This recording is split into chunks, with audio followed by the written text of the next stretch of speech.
आदित्य चौंडे लिखित आणि मर्वेन टेक्नॉलॉजीज पुणे प्रकाशित कसबे वाई या पुस्तकाच्या प्रकाशन सोहळ्यासाठी आपण सर्वजण आज इथे उपस्थित आहोत.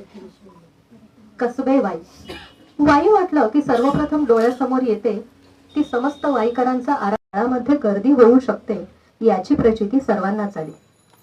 गणित आणि विज्ञान या विषयांमध्ये सरांचे विशेष प्रावीण्य.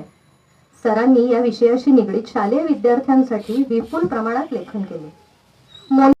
ओढीमुळे त्यांनी 1990 साली भारत इतिहास संशोधक मंडळ पुणे या ख्यातनाम संस्थेचे आजीवन सभासदत्व घेतले.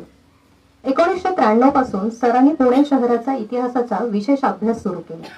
अनेक ऐतिहासिक कागदपत्रे, जमा खर्चांच्या याद्या या साऱ्यांचा त्यांनी सखोल अभ्यास केला.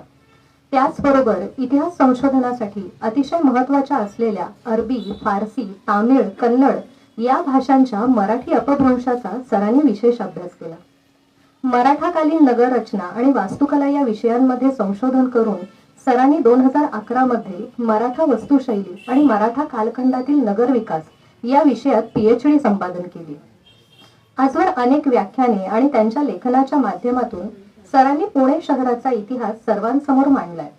हरवलेले पुणे, पुण्यनगरी एक ऐतिहासिक मागोवा या पुस्तकांच्या माध्यमातून सोनी सरांनी पुणे शहर आणि त्याच्या इतिहासाची माहिती प्रसिद्ध केली.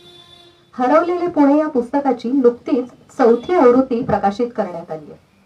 पुणे शहराचे नकाशे, इतिहास, तेथील ऐतिहासिक वास्तू या सगळ्यांचा मागोवा घेणारा पुणे शहराचा इतिहास हा सरांचा संदर्भ ग्रंथ नुकताच प्रकाशित झालेला आहे. त्याचबरोबर मराठा कालखंडातील नगर विकास यासारखे अनेक संदर्भ ग्रंथ सरांच्या सिद्धहस्त लेखणीतून वाचकांपर्यंत आणि अभ्यासकांपर्यंत पोहोचलेले आहेत. मी पुस्तकाचे लेखक आदित्य चौंडे यांना विनंती करते की त्यांनी डॉक्टर अविनाश सोनी सर यांचे स्वागत करावे.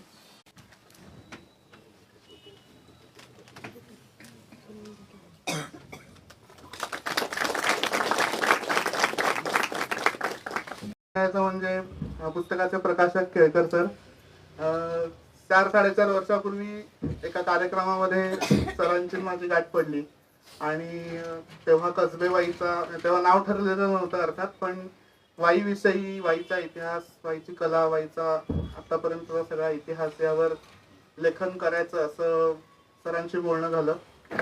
आणि गंमत अशी झाली की सरांना मी या पुस्तक प्रक्रियेदरम्यान प्रचंड त्रास दिलेला की कसं काय, कारण अशा पद्धतीचं वस्तुनिष्ठ इतिहासाचं पुस्तक प्रकाशित करण्याची माझी पहिलीच वेळ.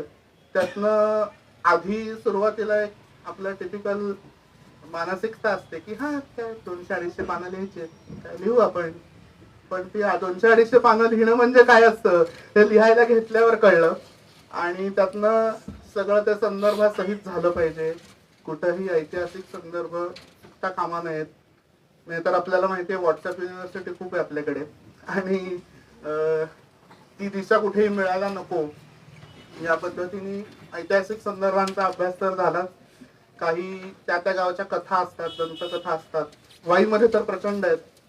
म्हणजे हे तुम्ही सगळी ज्येष्ठ मंडळी सांगू शकता माझ्यापेक्षा जास्ती, पण अशा दंतकथांचा पण अभ्यास करायला मिळाला. अनेक उत्सव आपले वाईचे होत असतात. साधारण 3-4 वर्षांपूर्वी आमचे मित्र अनुराग वैद्य पुण्याचे, आज येणार होता तो पण त्याला जमलं नाही यायला,